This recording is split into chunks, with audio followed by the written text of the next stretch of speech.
Hey guys, been working on a simple way to combine the relative strength index, which everyone has on their charts, with the Fibonacci retracements, which it seems every human on the planet loves so much.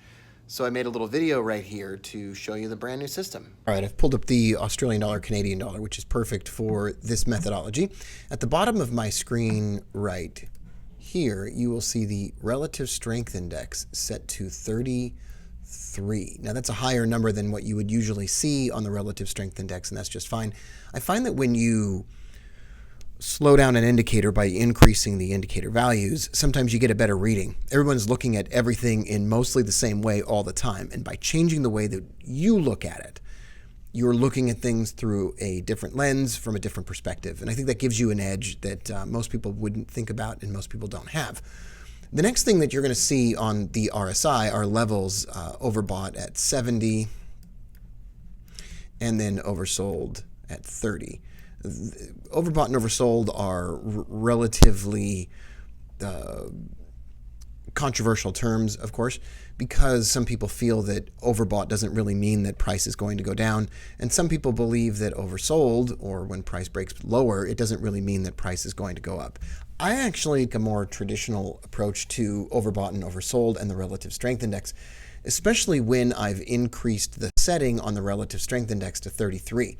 Now, if you're using MetaTrader, for example, you could simply go to Insert Indicators, look at Oscillators, Relative Strength Index, and then set the period to 33.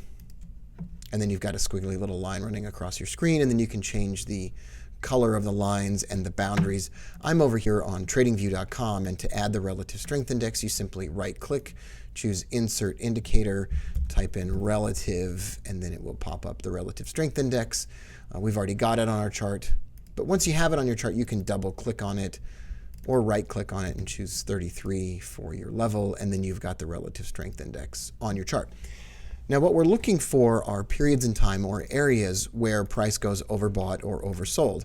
Right where I put the heart on the screen here in front of us, the price went overbought or stretched above the 70 mark.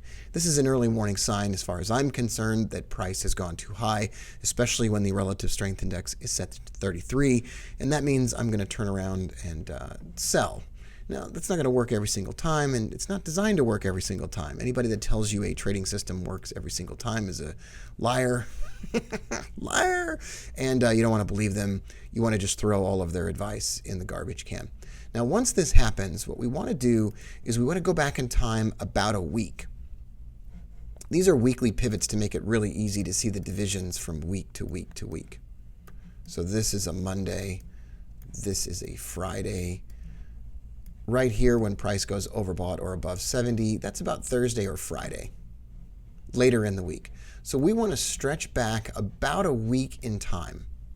So about 1 week in time is good. And we are here on the 1 hour chart. So we're going to go back about a week. And what we want to do is draw a fib retracement, and we want to start at the low that was made about a week ago and stretch that indicator across to the highs that were made when price went overbought.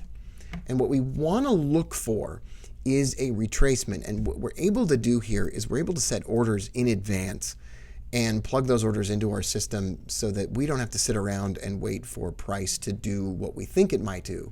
We can simply set a pending order, walk away, and let everything take care of itself. But in order to do that, we have to put some interesting fib levels on our charts. So what I'm going to do is double click on the screen and remove most of our fib levels from the charts. And I'm only going to leave on the chart a few fib levels, one of which most people actually never see and never use. And that is, on TradingView anyway, it is the 0.153 mark, or the 15, you could say the 15.3% retracement level. Sorry, that's not a percent sign. There we go, 15.3% retracement level. And that's not a fib level that most people we'll think about. It's possibly not even a fib level. Fib numbers. Let's see if it's actually a fib level. Here's a long list of fib numbers. And 1, 1, 2, 3, 5, 8, 13, 21. It's not even one of the numbers. Okay? So we've added it for fun. So we're not going to call it a fib number. We're just going to call it a retracement number. What we want to do is we want to sell when price breaks below that 15.3% level. And we want to take profit, a really simple, easily achievable profit at the 23% retracement level. So this zone right here is our super high probability trade level. And we want to put a stop loss above the highs, above the 0 level. Now, what I want to do is scroll forward and look at some more examples and get you up to speed on what this looks like.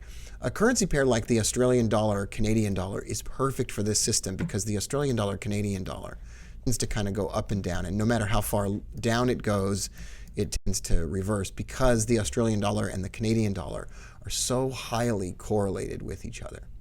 So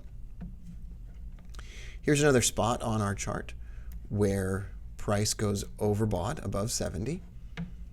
So we see this right here. Once again, not surprisingly, it's an end of the week, Thursday, Friday kind of time. We go back about a week is fine. And we take the lows from that level. We stretch our fib levels higher. And we set an entry. Oops, I didn't stretch it high enough. There we go. And we set an entry at the 15% level and a target at the 23% level. So in this case, we break lower than the 15% level, we go higher, and we stop out because it goes back above the 0 line.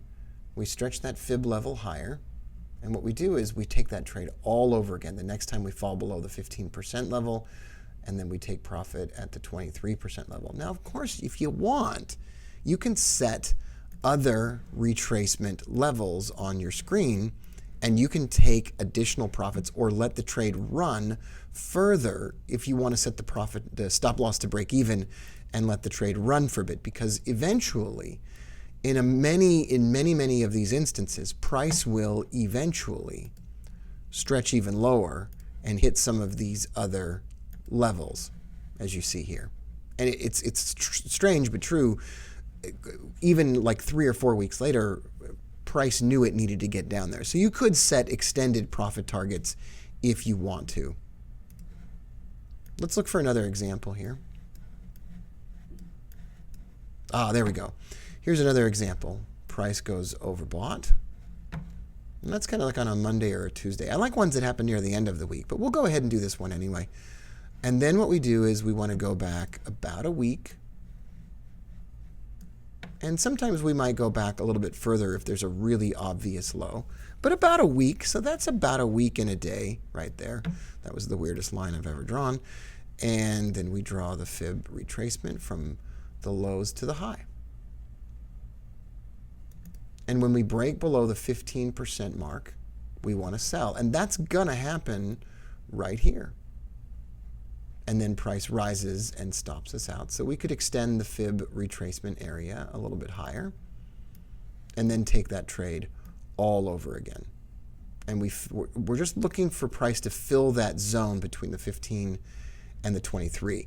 We could take some of our profit off the table at the 23% retracement and then extend our profit target out to the 38 if we so desire. Oh, look at this. And then we get another example right here. Price goes above the 70 mark. That's kind of a Tuesday or a Wednesday right in this area. We're going to go back about a week. And if we need to, we might go back even further to some really obvious low if it seems obvious. It doesn't really matter if it's a week or if it's a week and a half. It's perfectly fine. You can even go back. I wouldn't go back less than a week, though. I wouldn't use this level right here, because it doesn't go back a week. It only goes back like 3 days. So it's better to go all the way back down here instead. And what we want to do is we want to take a sell trade on a break below the 15, take profit at the 23, maybe let the profit target run a little bit further if we want to try to extend that out. And eventually you get these runs where if you have an extended profit target, you might even hit the 618 or the 76 levels, or even much lower.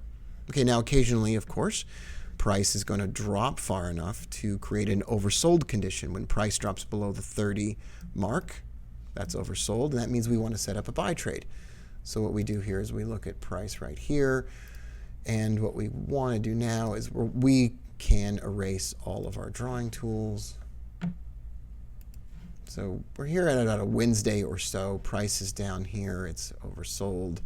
So we want to go back about a week. I've got to, let's see here. I've got to move things around so I can get my fib level drawn. So I'll go back about a week, come down here to these lows. And look at this. Even this really small area here, it's only about 20 pips, but you can, super high probability, 20 pips, super high probability, boom, that trade's done.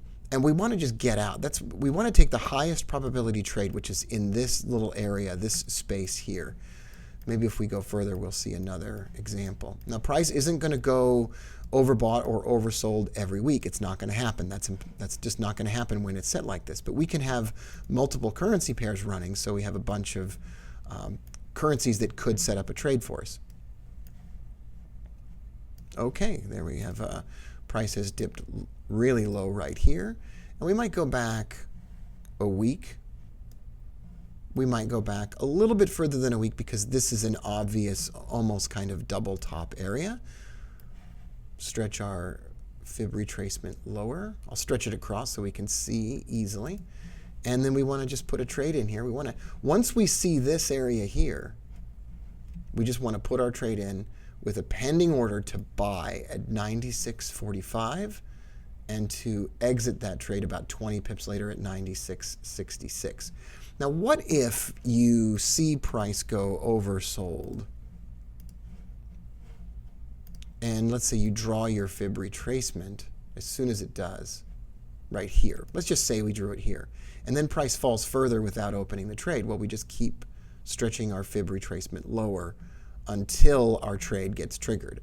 And you can just set and reset and delete pending orders if you wish. You're not going to have to do that very often.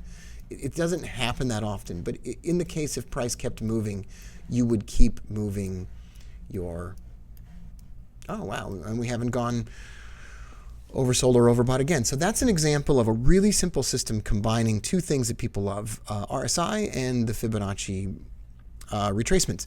I'm Rob Booker. If you like the channel, if you like the video, subscribe, like, hit the button now.